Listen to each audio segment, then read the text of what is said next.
Hello everybody, we are the Geeks and the Generates, and today, to wrap up our creature feature, we're talking about the ultimate underrated creature feature. And once again, I am Enzo, this is my forever co-host John. And before we get into how unique this movie is, I want to ask, how did you come across this movie?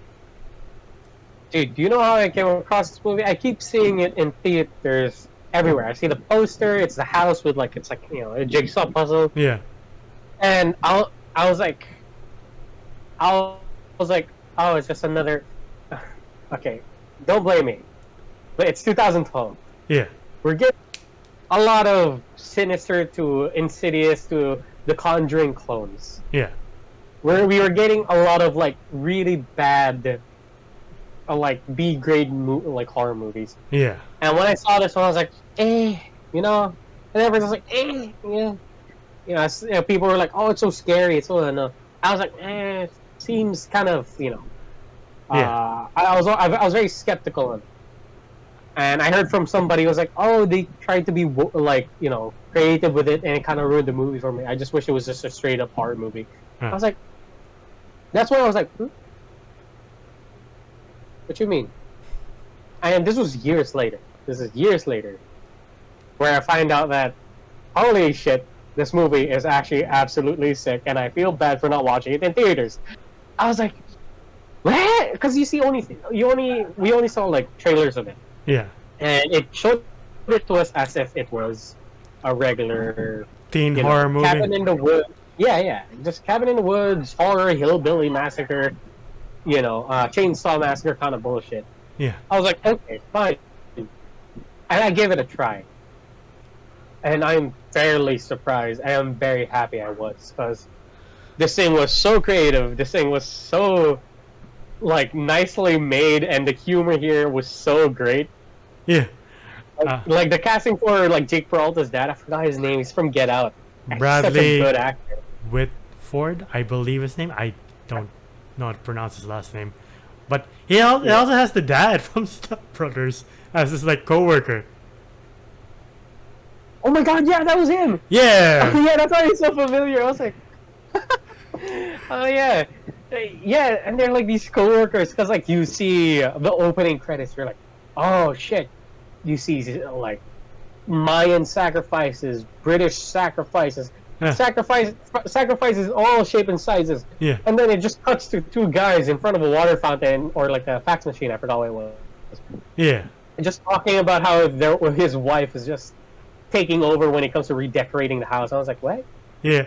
Like you, when I first saw the trailers, I was like, I am not interested in this movie. It looks so generic. It's not even funny. Yeah. And it kept popping up in Star movies, and the beginning, I'm like, I don't care about Chris Hemsworth and his other teen friends. They're what, college years, 18, almost early 20s, and you're like, I don't care. I really don't care.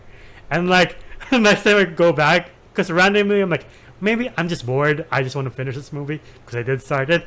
It's the scene where Chris Hemsworth eats a massive pile of shit, and I'm like, what the fuck did I miss? Right? Dude, that was the same with me. I didn't sit down and watch it. Yeah. Immediately after, that friend of mine said it wasn't. I wish it stayed as a straight up horror movie. Yeah. I was seeing clips. Yeah. I was like, the fuck did I thought it was a cabin in the woods kind of thing. Why is there a force field? Yeah. So I was like, I'm not gonna lie, I was like, oh, that's kind of dumb. They needed sci-fi instead of horror movie. Yeah, first I'm like, what's with the added sci-fi element? And then I just stay put, and of course it's the middle of the movie, so I see everything else, and I'm like, what the fuck? What the fuck did I miss? Right, and then we took the time to just sit down, watch it from the start, and you're like, that is so smart. Yeah. I really like this concept. Yeah. Yeah, you get this dynamic duo with dad from Step Brothers, the dad from Brooklyn Nine-Nine. Yeah. And they have such great chemistry. You could believe that they're just co-workers. Yeah. Who are just trying to make the best out of this really kind of fucked up concept of a job. Yeah. It's I think that's Yeah. the thing that made me sit down longer than I did, because I'm like, when it got to Chris Hemsworth and his friends, I'm like, alright, I think this is the boring part. But it kept going to Jake Peralta's dad and the guy from Step Brothers. I'm forgetting their names, the actors' names. I'm so sorry, but like every time I would cut to them, I'm like, what's their deal, and what do they have to do with them? And you see all the setups, and like it's not just an American thing; it's like a worldwide thing. You see, like Japan, these schoolgirls have to deal like this with this like ghost, and you're like, well, they're fucked. And then you realize like, wait, they're not fucked.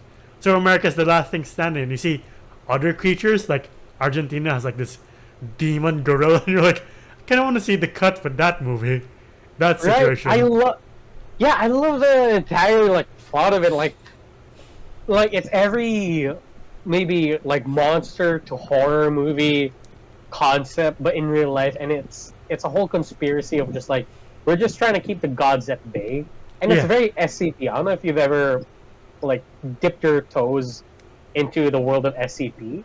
Yeah, I've heard of it. I've never. Is it the game? I think it is. It the game? Yeah, it is the game where like there's this thing that teleports if you look away from it, and it snaps your neck. Right. Oh man. But it like it like rabbit holes into like the amount of like different creatures that you have, and that's what it does here, and I love that. Yeah. Yeah. I love. And like I love it that they showed like there's this like I think it was a camp in like Tibet where they faced the Yeti or something. I forgot what it was, or I think that might have been the goat gorilla monster hybrid thing. I'm not sure. Oh, am I good? Yeah, okay? You finished your sentence, so I got what you mean. Okay. Yeah. But yeah, I do love how it feels like an office job for them, and but like the hillbilly monster. Sorry, I don't know what to say. I don't say it often enough, I guess. Yeah, they do. Yeah, they like are terrorizing the group, and like they get their like choices from the very start of like I'm holding this, and like whatever they hold is their monster, and like that is smart as fuck. Jesus Christ. I love that, and I love the references too. Like I don't know what the book is supposed to be. I guess somewhat Necronomicon-ish. Yeah. I don't know. Like you have the ballet thing. I don't know what that is. Yeah. Maybe I guess it is. Sinister. Yeah. Definitely. It's Sinister-esque because it, like I remember like the red face would like, pop up. Yeah. And oh no, that's Insidious. Sinister's the snuff Insidious. films. My bad. Yeah. Yeah. It's Insidious films. They have the film which is like The Grudge. Yeah. And they have this circle thing that's clearly a reminiscent to the cube thing from Hellraiser. Yeah. And I was like, I love all of these. I was like, what does he mean? This thing sucked. I was like, this is great so far. I was having fun, and I love it that they're normal people. Yeah. They're not like the generic jock, the generic girl who likes to sleep around, the generic virgin, the generic smart guy, and the generic stoner. Yeah. They were swayed or like pushed by chemicals and drugs, and like clearly it was Dead by Daylight. Yeah. In this entire movie. And it's so smart on like how they did it. They have a control panel with all of the buttons to control them to like do a certain action or go to a certain place. Yeah. For them to make those stupid moves. Yeah. Even Marty the stoner is like, why is everybody acting so weird? Like he points to Chris Hemsworth. He's like a psychology major. Why the fuck is he acting like an alpha male all of a sudden? And you're like, what do you mean? Yeah, because he was at the start. I was like, yeah, I was like, oh, here's the jock. And I was like, oh, he's very compassionate and very nice. Yeah. You know? Yeah, and you're like, he makes points. And like the scene, I feel so bad for like laughing. One is Chris Hemsworth eating shit with a force field. The other one is when they're like celebrating, and you see the poor main girl being beaten up by the hillbilly while they're being like, do you want tickets to the game? Or no, it was like, no, he was like, oh, I know you like ballet. I got these 2 tickets too, and the girl's already walking off. Dude, I love it every time they pan back to the office. Yeah. Holy shit! I think we need a show. I would love to have like a very R-rated show like The Boys, of like the office of that area. with the same actors and actresses before shit hit the fan. Right. That'd be such a great series. Right. You know, like them just like running just to make sure like everything's working properly. Yeah. Like what they did with like when the cave didn't like cave in. Yeah. And I love it that they had the call from that guy from the gasoline station, and he was like, "I'm on speakerphone, am I? You know that's very rude." This movie was not supposed to come out at all. It was shelved, and they were like, "We don't see any potential in this," and that makes sense because it's so experimental. But like at the same time, watching it now, you're like, "What do you mean?" And it's only because it came. It's only because Chris Hemsworth was in the Avengers. Because this came out 2012. It was supposed to come out 2011 before the Thor movie came out. So people were like, I don't know anybody in this movie. Why am I going to see this? And then when the Avengers came out, they were like, okay, we can release this movie and let's see what it does. It bombed, unfortunately, but it's so underrated. It's almost criminal. It is criminal. It's underrated because it's a great horror movie. And I really wish somebody would pick it back up. Yeah, it pays off so well by the end when they're in that elevator of horrors and you see like, oh, that's a werewolf. That is a fucking giant spider. That is discount Pinhead. And like you're rewarded for your patience of like being like, it's a generic movie. I don't know what Peralta's dad and Step Brothers dude are doing, but it's generic. But by the end, you're like, what am I watching? It's genius. Again, it is SCP. I don't know what came first, SCP or this movie, but having like this entire containment breach thing happen, and I was like, this is so cool. There's like SWAT teams coming in just to take care of it, but clearly they can't. Oh, but you're getting like really fun creatures from like giant snake, this bat monster thing, the ballerina ghost with just a toothpaste. The ghost. Yeah, the ghost. Like you see them like pull off the T-Rex move. SWAT guy that like gets torn apart. I'm like, what are they talking about? It is sick. Right. I was like, what the fuck? And like you see the continuation in the security cameras, like people being tortured and like weird stuff happening, and you're like, what the fuck? And then like the Peralta's dad finally gets his wish of seeing a merman, and you're like, what the fuck is that thing? Oh, it's his wish. Okay, be careful what you wish for then. I love it where he's just like, oh, come on, man. like this is how he's gonna see it. It's very fun because you see like the unicorn. I was like, when was that a factor? Right. You know, all I was missing is like the old car that kills people. Right. Or Cujo. I was expecting Cujo to like come out or some shit. There's obviously Pennywise, the discount Pennywise, who's being like shot, and you're like, oh, okay, I guess you couldn't get the real thing. That's fine, that makes sense, because they were making the movie at the time and rights are expensive. As much as like I love seeing people get like torn apart and seeing what these monsters in Ghosts can do, I really felt bad because it felt like everybody was just like, I get it, it's like, but they're trying to like save the world at the same time. Yeah. By just like eating the gods. It's immoral, but like at the same time, they're just trying to save the world. Yeah. And they're just trying to release steam because like, imagine you're in a job where you're just looking at people or kids getting killed. Like, I get it why they would try to make it a little bit fun. It's immoral. It's horrible. It's fucked up. And like that, the guard guy was very right that he wouldn't want to bet on that kind of shit. Yeah. But at the same time, I was like, I just felt bad because they're like, they're just going on about their day, and then they're getting like cut up by these surgeons or like the strangers, or like being chopped up by this like this quadrupedal like robot thing with a saw. Like even the strangers from the movie The Strangers make an appearance. You're like, holy Jesus Christ! And like by the end, you see Sigourney Weaver talking about like why we have to do this. Can you please just kill this one so we can save the world? Otherwise, the world ends. It's game over for all of us. And they're like, no. And they're like, oh, okay. Yeah, I kind of agree with Marty. Like, if killing my friends is supposed to like save the world, don't you think that's already kind of messed up? We're already fucked. Yeah, I think I would choose Marty's side too. Of like, you know what? Let's let this world end. Come on, man. Yeah, right.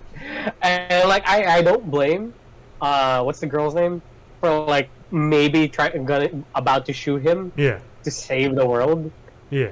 but then she gets like eaten up by the Werewolf. wolf and just like yeah, and she's like bleeding out. And you're like, well, he can't make it out because he's like, fuck this, and she can't make it out because she's been mobbed. So we're all fucked. Yeah, Uh, yeah, and Sigourney Weaver gets killed. yeah, by the last zombie hillbilly, and you're like, oh, Yeah, okay. And then the movie ends with this eldritch god just coming out, and you're like, oh, I guess there's no sequel. Oh well, makes sense. yeah. This is the part where I'm kind of bummed out by, but at the same time, like I'm not that mad Yeah, because it was like a very proper ending. But at the same time, I was like, I want to see more right? of this world. I really do want to see more like side shit Yeah. that's within this universe. And yeah, Yeah. I want to see more of this director. He did make a movie with Chris Hemsworth, John Hamm, and Dakota Johnson years ago in 2018 called Good Times at El Royale. I think you maybe seen the trailer where it's just Chris Hemsworth like dancing like he's a cult leader. And you're like, what's that movie about? I've never seen that. Yeah. I forgot. I think Sydney Sweeney is in it as well. I think. I might be wrong. I'm in. Huh? I mean, yeah. I mean, what? Yeah. Yeah. Like, all right. I mean, yeah, John Hamm, of course, and Chris Hemsworth. What are we talking about? Anyway, no. But yeah, he's a very underrated director. He also did a couple episodes of Daredevil. Like, he did the first few episodes of season 2 with The Punisher. He did that episode of season 2 of Daredevil where Punisher's like, you don't have the guts to do what's necessary. And you're like, damn. Damn, he's calling you out, Daredevil. He's right, though. But yeah. So, everything being said, what would you rate The Cabin in the Woods? You know what? I'm gonna fight to the death, tooth and nail for this movie, and I will say this is one of like the best horror movies that we've had since the start of the 2010s. And now we're getting into this movie's pretty much what, like 12 years old. Yes. Oh fuck. Yeah. Yeah, this movie's 12 years old, and this is the only time I actually am saying my praises for it properly. But this movie's a 10 out. Yeah. It had such a fun concept. It had such a sure. It was a bit generic when it came to like the facade that it tried to give, and I guess that was to their demise. Yeah. Where they're like, "Hey, we're gonna." They would show us this like just regular slasher film without showing us like, oh, there's actually without making us go like, huh, what's going on? Yeah. We only had to find that out after we watched the movie, which is, I would say, okay and in a smart way. Yeah. But at the same time, it just didn't work out the way they thought it would.